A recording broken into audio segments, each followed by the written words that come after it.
असतो मा सद्गमय तमसो मा ज्योतिर्गमय मृत्योर्मा अमृतं गमय। ओम शांति शांति शांति। आइए दोनों हाथों का घर्षण करते हैं, धीरे से आंखों पे लगाएंगे।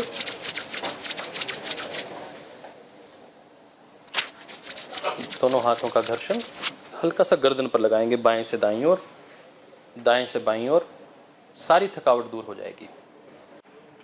कल रात्रि क्योंकि काफ़ी विलंब हो गया मुझे आने में, तो मुझे लगा आपके साथ अपनी वार्ता आरंभ करने से पहले, गुड़ कितना भी कहते रहो कि गुड़ मीठा होता है, दिखने में हल्के से ब्राउन से कलर का होता है, गन्ने से बनता है, गन्ने के रस से बनता है, परंतु जब तक व्यक्ति खाता नहीं है ना, उसको पता नहीं चलता कि वो वाकई मीठा है।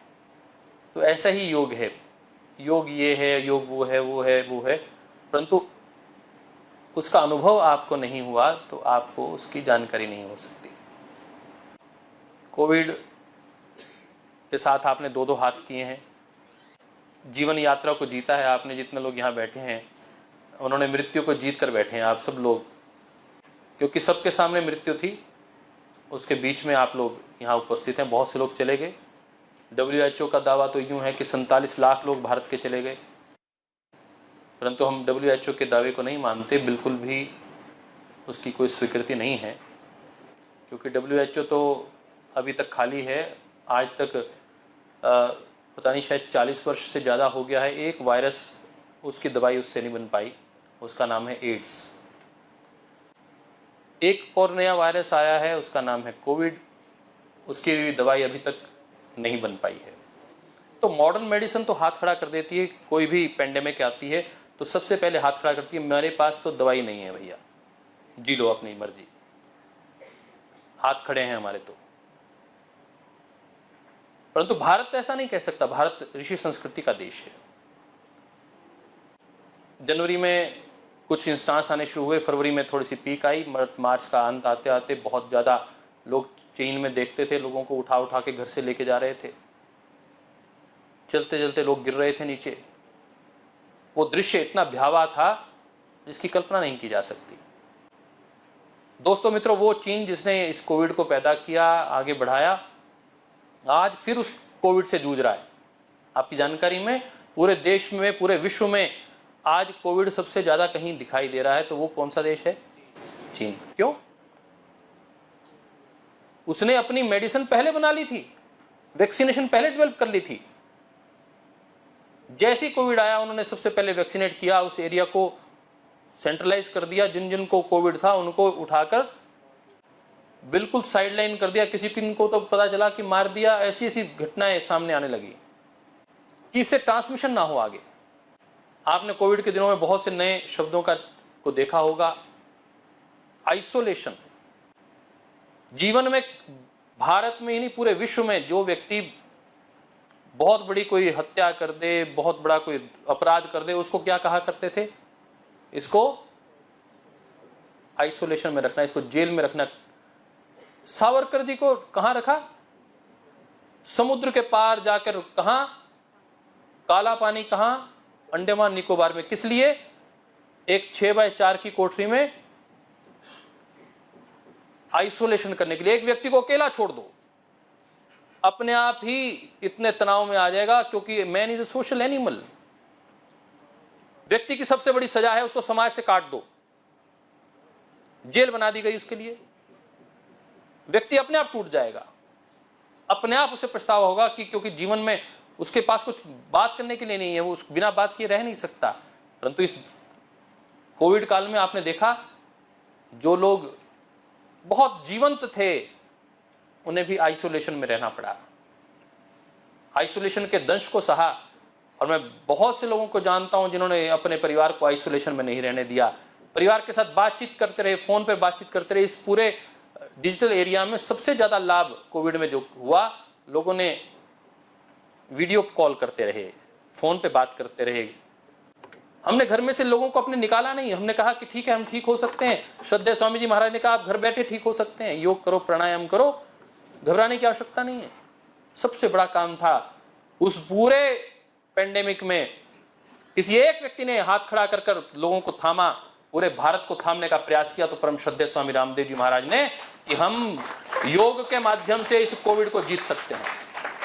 आपको जानकर प्रसन्नता होगी, अभी 3 दिन पहले 5 हॉस्पिटल्स में दिल्ली में रिसर्च आई है, वो कहती है कि जिन 150 लोगों के ऊपर रिसर्च हुई, 75 लोगों को रखा गया हॉस्पिटल में जहां पर पेंडेमिक फ्लू के केसेस थे, जहां पर कोविड के केसेस थे, उन्हें प्राणायाम करवाया गया। उनमें से केवल 1 व्यक्ति को कोविड हुआ। आपके सामने होगा, हिंदुस्तान की न्यूज है, मैं आपको नहीं तो शेयर कर दूंगा। 75 वो लोग थे जिनको ऐसे ही वार्ड में रखा गया, परंतु उन्होंने प्राणायाम नहीं किया। उनमें से 10 लोगों को कोविड हो गया।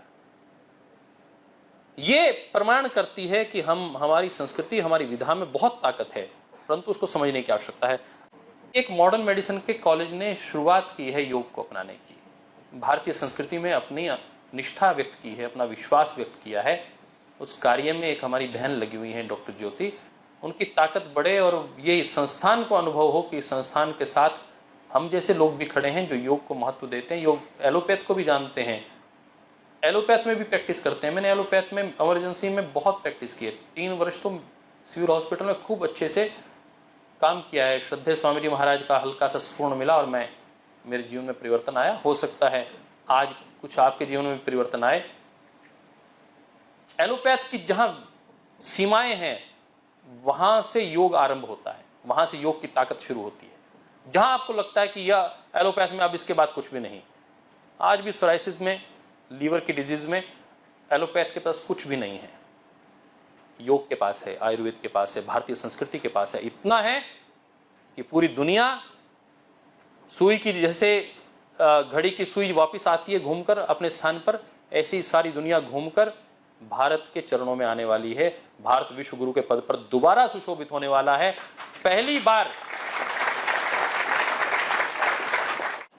बार दुनिया कुछ भी कह ले, योग ने पूरे विश्व में भारत की निष्ठा को, भारत की विद्वता को स्थापित कर दिया है। आप जानकर बिल्कुल हैरान होंगे, 200 देशों में से एक देश भी हिंदू देश नहीं है। पूरे विश्व में एक देश था, उसका नाम क्या था? नेपाल। आज वो भी हिंदू राष्ट्र नहीं है। अब उसमें से 40-45% तो ईसाई देश हैं, 35 से 40% मुस्लिम देश हैं। बाकी जो बचे देश हैं उनमें से आप समझ लीजिए कि वो देश हैं जो नास्तिक हैं, जो कम्युनिस्ट कंट्रीज हैं, जो ईश्वर की सत्ता को स्वीकार नहीं करती, जो जोंग जैसे लोग हैं, जिनपिंग जैसे लोग हैं, जो कहते हैं कि हम ईश्वर की सत्ता हैं। कुछ महात्मा बुद्ध जैसे अनुयायी देश हैं, बाली है, जापान है, बर्मा है, परंतु एक भी हिंदू राष्ट्र नहीं है। उन सब में से 200 में से 177 देशों ने, प्रधानमंत्री मोदी जी ने कहा कि योग दिवस मनाना चाहिए, 177 देशों ने सबसे कम समय में, मात्र 77 दिनों के अंदर यह तय कर दिया, विश्व की सबसे बड़ी संसद ने, कि योग दिवस मनाया जाना चाहिए। और यह माना कि WHO ने स्वीकार किया कि हमारी हेल्थ के लिए इंपॉर्टेंट है। मैं अब बात करता हूं साइंस के दृष्टिकोण से। तो सर्वप्रथम बहन डॉक्टर ज्योति को बहुत बहुत हृदय से अभिनंदन करते हैं, उन्होंने बहुत अच्छा सा प्रयास किया इसको आगे लेके जाने के लिए। और हमारे माननीय चेयरपर्सन डॉक्टर ML स्वर्णकार जी, मैंने उनके विषय में सुना है, वो सुबह जल्दी उठते हैं, योग करते हैं, प्रतिदिन योग करते हैं, उनकी निष्ठा योग में बहुत है, तो उनका बहुत अभिनंदन करता हूँ। आपकी यूनिवर्सिटी का मेन वाक्य क्या है? वैष्णव जन तो तेने कहिए, पीर पराई जाने रे। महात्मा गांधी के नाम पर ये यूनिवर्सिटी, उसने किस प्यारे शब्द को पकड़ा है, वैष्णव जन तो तेने कहिए, जो पीर पराई जाने रे। और जो वेद की ऋचाओं का मूल तत्व है, सर्वे भवन्तु सुखिनः, सर्वे सन्तु निरामया, सब सुखी हो, परंतु आगे कह दिया सर्वे सन्तु निरामया, कोई रोगी ना हो, कोई रोगी ना हो। और आपको ये दायित्व मिला है, तो आज बड़ी बात है। कि आप लोगों को रोग मुक्त करने का दायित्व मिला है। देखो हमारे यहाँ कहा जाता है आम के आम और, जरा ऊंचा बोलना, आम के आम और पैसे भी मिलेंगे और पुण्य भी मिलेगा। ये विद्या आपके हाथ में आ रही है। आप लोगों को केवल मात्र प्रोफेशनल लाभ नहीं होने वाला, आपको आध्यात्मिक लाभ भी होने वाला है। क्योंकि जो आपको 50,000 रुपये, 20,000, 1,00,000 रुपये में आपको जो 2 लाख रुपए मिलने वाले हैं, उससे ज्यादा वो खुशी मिलने वाली है जब व्यक्ति स्वस्थ होगा और वो जो आशीष देगा कि आपने मेरे जीवन में प्रसन्नता लाने का काम किया है, वो अद्भुत होगा साहब। हमारे chairperson doctor Vikas Swarnkar ji, vice chancellor doctor Sudhir Sachdev ji, pro vice chancellor doctor GN Saxena ji, principal and controller doctor Swati Garg ji, हमारे कार्यक्रम के संयोजिका संचालिका डॉक्टर फिजा का एक बार बहुत बहुत अभिनंदन, भाई अभिषेक जी और बहन डॉक्टर ज्योति जी, जो इस कार्यक्रम के मूल तत्व के रूप में कार्य कर रही हैं, प्राण तत्व के रूप में काम कर रही हैं। और पतंजलि योगपीठ से हमारे बहुत ही सम्मानीय, जिन्होंने यज्ञ को एक विधा के रूप में, एक साइंस के रूप में स्थापित करने के लिए अपना पूरा जीवन आहूत किया है, पूज्य स्वामी यज्ञदेव जी। एक बार आपका उनके प्रति भी बहुत बहुत आभार, अभिनंदन।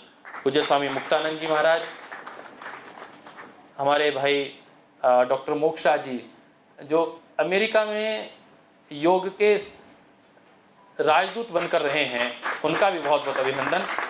भारत राजदूतों को भेजता है संस्कृति राजदूत के रूप में डॉक्टर मोक्षा जी, और भाई डॉक्टर सोमवीर जी, ये भी संस्कृति और योग के राजदूत बनकर इंग्लैंड में रहे हैं, अमेरिका में है। अच्छा, अमेरिका के कई हिस्से थे, वो वाशिंगटन DC में थे और आप अटलांटा में थे, तो आप दोनों का बहुत बहुत अभिनंदन।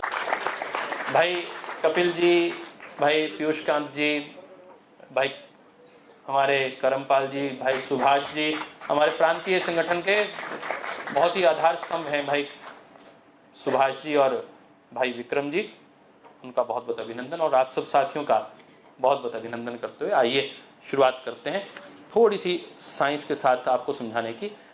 क्या है, लोग योगा शब्द इस्तेमाल करते हैं, परंतु आपको योगा शब्द इस्तेमाल नहीं करना है, क्योंकि योगा शब्द ही नहीं है, शब्द है युज धातु से बना है। भारत की जितने भी शब्द होते हैं उसकी एक पीछे कोई ना कोई धातु, उसकी कोई एक आधार होता है। ऐसा नहीं कि कहीं भी शब्द कैसे भी उसका निर्माण हो जाएगा, जैसे घर में चिंटू, मिंटू, स्वीटी, कुछ भी रख दिया, कोई उसका पता नहीं। परंतु ऐसा नहीं, आपका कोई भी नाम होगा, यदि वो वैदिक संस्कृत निष्ठ है तो उसका कोई अर्थ होगा। और हमारे यहाँ कहा जाता है कि एक व्यक्ति के जीवन में और कुछ करने की आवश्यकता नहीं है, उसको केवल स्वनाम धन्य होने की आवश्यकता है। क्या नाम हो? स्वनाम धन्य। जो माता पिता ने आपका नाम सोचा है, बहुत सोच के रखा है, आप उस नाम को सार्थक कर दीजिए। मैं इस गुड़िया से पूछता हूँ, क्या नाम है गुड़िया आपका? ऊंचा बोलो। हाँ, सीमा जी। जो सीमा में रहते हुए असीम के साथ जुड़ने का प्रयास करे, उसका नाम सीमा। तो ऐसे सोचकर परिवार के दृष्टिकोण से, थॉट के दृष्टिकोण से अपनी, क्योंकि हमारे नाम जो है वो सात्विक होते हैं, अलग प्रकार की थॉट प्रोसेस से होते हैं। क्या नाम है गुड़िया आपका? प्रीति। देखो कितना प्यारा नाम है, प्रीति। जीवन में सबके साथ प्रीति करना, प्रेम करना। तो आप अपना नाम देख लीजिए, आपका नाम कुछ और है। बताओ कोई व्यक्ति आप अपने बच्चे का नाम रावण रखता है? रखता है? राम रखता है, लक्ष्मण रखता है। क्यों? कि वो नाम सार्थक थे, उनका कोई मायने थे। आपका नाम माता पिता ने रखा है तो बहुत सोच के, उनके विचार में कुछ होगा, वो चाहते हैं आपको वैसा बनाना है, इसलिए नाम दिया है। इसलिए इसका नाम है युज धातु से बना, union of individual with the universe. आपकी जो सेल्फ कॉन्शियसनेस है, उसको यूनिवर्सल कॉन्शियसनेस से मिलाने की जो टेक्निक है, क्या है?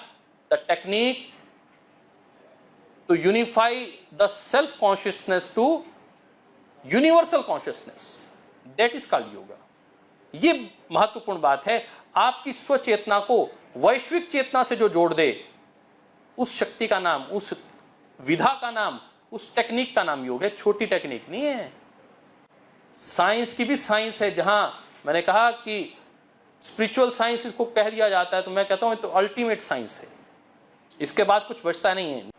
अष्टांग योग की कल्पना है। महर्षि पतंजलि, आपको थोड़ा सा ध्यान लेके जाते हैं हिस्ट्री की ओर।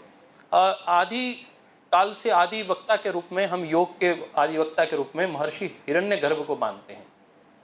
और यदि हम बात करें वर्तमान कालखंड में, आधुनिक काल की बात करें, तो योग की यात्रा कहाँ से शुरू होती है?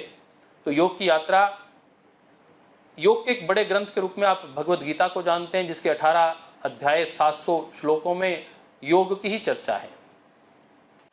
अर्जुन को जिस प्रकार का भ्रम पैदा हो गया, उसको भ्रम से ब्रह्म तक की यात्रा करवाने का कार्य भगवद गीता में किया गया। केवल मात्र वहां नहीं, जितनी ज्यादा फिलॉसफी की बात आती है, साइकोलॉजी की बात आती है, साइकोलॉजी की बात करें तो आपको गीता आज भी उतनी प्रासंगिक है। कोई भी व्यक्ति का कोई भी प्रश्न हो, उसका समाधान गीता में है। एक तो गीता हमारी टेक्स्ट है, दूसरा टेक्स्ट है हमारी पतंजलि योग दर्शन। पतंजलि योग दर्शन में 195 सूत्र हैं। उन 195 छोटे छोटे सूत्र हैं, उसमें कोई बड़े सूत्र नहीं। अथ योग अनुशासनम योगश्चित्त वृत्ति निरोधः तदः द्रष्टुः स्वरूपे अवस्थानम। बहुत छोटे से शब्दों में कह दिया कि योग क्या है। चित्त की वृत्तियों का निरोध करना। चित्त की वृत्तियां कौन सी हैं भाई? अक्लिष्ट वृत्तियों का, और क्लिष्ट वृत्तियां दो प्रकार की हैं। अब क्लेश कारक वृत्तियों पर निरोध करना है। चलिए, हम, ये तो बहुत दूर की यात्रा है, हम पहले शुरुआत करते हैं।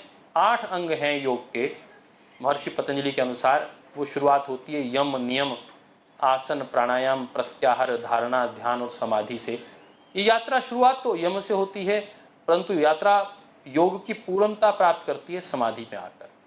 अब समाधि, आपको लगता है कि अरे समाधि हमारे यहाँ तो कहाँ लगती होगी, समाधि तो लगती है जंगलों में, वन में जाकर सन्यासी लोग लगाते हैं, आम व्यक्ति कहाँ लगाता है। इस भ्रम को तोड़ने के लिए मैं आज आपके बीच में हूँ। हर व्यक्ति, जो व्यक्ति अपने जीवन में कभी भी सफल हुआ है, कभी भी छोटी या बड़ी सफलता, कभी बैडमिंटन में सफल हुआ है, कभी उसने कोई कंपटीशन में सफल हुआ है, कभी पार्टिसिपेट भी किया अच्छे से, लोगों ने उसके लिए ताली बजाई है, तो समझ लो उतने समय के लिए वो मेडिटेशन में था, समाधि की अवस्था में था। समाधि की अवस्था छोटी और बड़ी हो सकती है, परंतु हर व्यक्ति समाधि में जाता है जो व्यक्ति सक्सेस को प्राप्त करता है। समाधि माने अपने आप को समाहित कर देना। जिस कार्य में हम समाहित कर देते हैं वो समाधि है, और समाधि को हमें बढ़ाने का नाम योग है, उसको अपने को एक्सटेंड करने का नाम योग है। तो हम बात करेंगे उसके विषय में। तो एक छोटा सा कल्पना अपने ध्यान में रखिए कि गीता का कालखंड 5150 वर्ष प्लस माइनस है, और भगवान योगेश्वर भगवान कृष्ण का जो वो संवाद है, वो कुरुक्षेत्र, जहाँ मैं हरियाणा से आता हूँ, उस धरा में हुआ है। आप सबको आमंत्रित करता हूँ, आप कभी आइए कुरुक्षेत्र में, हरियाणा आइए, क्योंकि मुझे हरियाणा सरकार ने अभी कम अवार्ड दिए हैं। राजस्थान में स्टेट अवार्ड अवश्य मिला है योग के कार्यों को बढ़ाने के लिए। तो आप सबको मेरा निमंत्रण, आप आएँ। और जो मेरे साथी सोशल मीडिया पे इस कार्यक्रम को देख रहे हैं, मीडिया के माध्यम से देख रहे हैं, वो योग की शिक्षा प्राप्त करने के लिए इस महात्मा गांधी इंस्टीट्यूट से जुड़ें। इस कॉलेज में यदि एडमिशन लेते हैं तो आपको 2 प्रकार के लाभ होंगे। आपको मॉडर्न मेडिकल साइंस समझने का, पढ़ने का, उनसे, लोगों से इंटरेक्ट करने का अवसर मिलेगा, और योग को उनके एप्लीकेशन करने का अवसर मिलेगा, योग उन तक पहुंचाने का आपको अवसर मिलेगा। तो इसलिए योग के विद्यार्थी यहाँ पर अवश्य आएँ और यहाँ पर आकर अध्ययन प्राप्त करें। तो मैं कह रहा था, महर्षि पतंजलि का कालखंड 3000 से 3500 वर्ष पुराना है। 5000, 3500 वर्ष, परंतु योग आदिकालीन है, वैदिक कालीन है। तो वैदिक कालीन में मैंने कहा महर्षि हिरण्यगर्भ से जुड़ा हुआ योग है। अब ये इसकी क्लासिकल पृष्ठभूमि हो गई। अब आते हैं WHO के पास। WHO क्या कहता है, योग क्या है? Yoga is a valuable tool to increase the physical activity. आज सबसे बड़ा कारण, रोग का सबसे बड़ा कारण क्या है? Less physical activity. आज आप सब लोग जानते हैं diabetes, it is not a single disease, it is a multiple disease, so it is called syndrome. Diabetes is a syndrome. और जो इतनी सारी आपके रोगों का मूल कारण है, वो उसका मूल कारण क्या है? उसका मूल कारण है लेस फिजिकल एक्टिविटी। तो योग फिजिकल एक्टिविटी देता है, मेंटल हेल्थ देता है, स्पिरिचुअल हेल्थ देता है, और खुद WHO कहता है decreases the NCD, non communicable diseases. अभी तक तो WHO कह रहा है कि नॉन कम्युनिकेबल डिजीजेस में योग कारगर है। आने वाले समय में श्रद्धेय स्वामी जी महाराज ने तो ये प्रूव कर दिया है, पतंजलि योगपीठ ने ये प्रूव कर दिया है कि कम्युनिकेबल डिजीज में भी योग प्राणायाम उतना ही इफेक्टिव है। बस लोग थोड़े सा समझने में देरी है। आप देरी ना करना, आप अपनी ऋषि संस्कृति पर गौरव करना। अपने माता पिता जो कहते हैं, वो जो ज्ञान हमारे दादा दादियों से आया हुआ है, हमारे पूर्वजों से, पुरखों से आया हुआ है, वो आज सारी दुनिया मान रही है। जैसे डेंगू में प्लेटलेट्स कम हो जाते हैं, क्या करते हैं साहब, कहते हैं कोई बात नहीं, प्लेटलेट कम होने दो, 30,000 तक हो जाएं तो ले आना, हम इमरजेंसी में दाखिल कर देंगे और प्लेटलेट चढ़ा देंगे। कोई और रास्ता है साहब? इतने सारे आप डॉक्टर लोग बैठे हैं, कोई और रास्ता हो तो बता दो। ब्लड के 3 मेन कंपोनेंट्स हैं, आरबीसी, डब्ल्यूबीसी और प्लाज्मा प्लेटलेट्स। आरबीसी को मरना है 90 दिनों में, डब्ल्यूबीसी को 24 घंटे में मरी जाना है, परंतु शरीर अपने आप पैदा करता है। प्लेटलेट्स को भी पैदा करता है, परंतु वायरस का अटैक हो गया, वो प्लेटलेट को ही खा रहा है, शरीर अपने आप प्लेटलेट्स को खाना शुरू कर देता है। केवल एक रास्ता है, पपीते के पत्तों का रस ले लो, नेचुरोपैथिक में आ जाओ, गिलोय का प्रयोग कर लो, आप ज्वारे का प्रयोग कर लो, बकरी का दूध ले लो। अब ये बड़ा अनसाइंटिफिक लगता है, कैसे होता है भैया? ये नहीं पता कैसे होता है, होता है, ये प्रूवन है। जो लोग एम्स में थे उनको भी दिया गया, वो भी ठीक हो गए। हो सकता है कि 90% लोगों को लाभ करता हो, 10 को ना करता हो, परंतु 90% को लाभ करता है, ये भी बहुत बड़ी ताकत है। यदि हमारे पुरखों के कहने पर डेंगू में 90% लोगों का प्लेटलेट बढ़ सकता है, इसका मतलब हमारे पुरखे नोबेल पुरस्कार के हकदार थे, आज भी हैं। आप अपनी मॉडर्न मेडिसिन का देख लीजिए, डॉक्यूमेंटेशन करके देख लीजिए, आप क्या कहते हैं जी, 70% पर लाभ होता है, इसलिए इसको मेडिसिन के रूप में अडॉप्ट किया जा सकता है। 80% के ऊपर लाभ होता है, 20% को इससे हार्म भी होता है, तब भी इसको अडॉप्ट कर लेते हैं। चलिए, WHO की कथा सुन लिया, अब हमने आगे चलते हैं, योगा थेरेपी की बात करते हैं, क्योंकि यहाँ योगा थेरेपी को लेकर रिसर्च हो रही है, यहाँ पर कोर्सेज हैं। क्या करती है योग थेरेपी में? क्या करता है? स्ट्रक्चरल बैलेंस कर देता है। सबसे पहले दिक्कत कहाँ आती है कि हमारे जो रोग हैं उसमें स्ट्रक्चर इम्बैलेंस हो जाता है। जैसे बड़ा उदाहरण है उसका, सर्वाइकल स्पॉन्डिलाइटिस, स्ट्रक्चरल इम्बैलेंस हो गया। बड़ा कारण है उसका बैकएक, स्ट्रक्चर इम्बैलेंस हो गया, कुछ नहीं दिक्कत थी। आपका knee joint, structure imbalance, frozen shoulder, structure imbalance.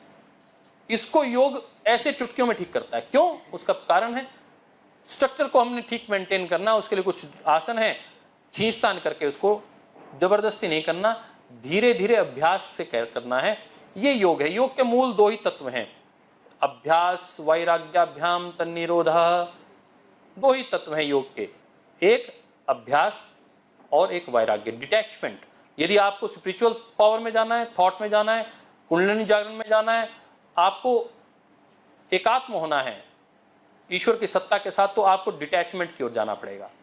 और यदि आपको मौलिक और भौतिक जीवन में कुछ प्राप्त करना है तो आपको अभ्यास करना होगा। योग एक्सरसाइज नहीं है, योग व्यायाम नहीं है, योग अभ्यास है। और वो एक दिन का नहीं होता, प्रतिदिन के कार्य को अभ्यास कहा जाता है। अभ्यासेन तु कौन्तेय, इसलिए अर्जुन को भी योगेश्वर भगवान ने कहा कि अभ्यास करना है। तो तपस्वी भी अधिको योगी, तपस्वियों से भी अधिक ये योग की महत्ता, इसलिए कहा तस्मात् योगी भव अर्जुना, इसलिए अर्जुन तू योगी बन जा। तो हम आज आपको मेंटल बैलेंस की बात कर रहा हूं। आज सुबह की घटना है, टेक्सास में एक 18 साल के बच्चे ने अपने ही सहयोगियों के ऊपर गोलियां चला दी, अपने ही टीचर्स पर गोलियां चला दी। 18 बच्चे मारे गए और 3 अध्यापक मारे गए। और ये घटनाएं अमेरिका में आम बात है साहब। अमेरिका में कोई भी व्यक्ति, कोई भी बच्चा अडल्ट होते ही अपना वेपन खरीद सकता है, और वहां वेपन्स इतने हैं, लगभग हर घर में वेपन्स हैं और हर बच्चे के पास वेपन है। Mental imbalance. और इसका छोटा सा उदाहरण आपके आसपास ले जाता हूं। ये भाई आपस में चर्चा कर रहे हैं, वो याद चर्चा करते हुए मेरे तक आवाज आ गई, एक बात कर रहे हैं कि सुशांत का भी मेंटल इम्बैलेंस हो गया था। यह भी बात कर रहे थे सुशांत राजपूत की आपस में, क्योंकि राजस्थान के लोग हैं ना, राजपूती शान की बात तुरंत याद आती है। सुशांत राजपूत, देखिए उसको पैसे की कमी नहीं है, शोहरत की कमी नहीं है, मतलब शोहरत की कोई कमी तो नहीं थी, बॉडी भी अच्छी खासी थी, जिम भी अच्छा करता था, पैसे भी खूब थे, हाँ या ना? आत्महत्या क्यों की? पैसे भी हैं, जिम भी करता है, हर रोज जिम करता है, घर में जिम के उसके, और बहुत कठिन जिम करता है, व्यायाम बहुत करता है।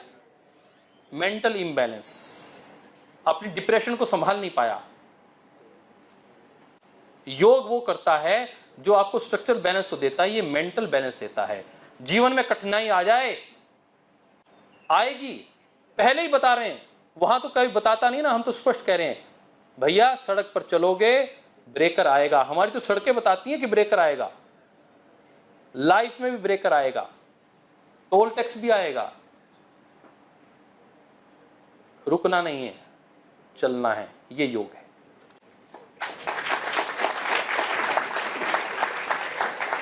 उस कठिन परिस्थिति में आपकी ताकत योग बनेगा, आपकी ताकत आपके माता पिता बनेंगे, आपके गुरुजन बनेंगे, ये शास्त्र आपकी ताकत बनेगा, ये योग है। आएंगी कठिनाइयां, आपका जीवन हुआ है तो ये शरीर का मतलब है क्षरण करना, इसको तो टूटना है, इसको मरना है, एक एक सेल को मरना है।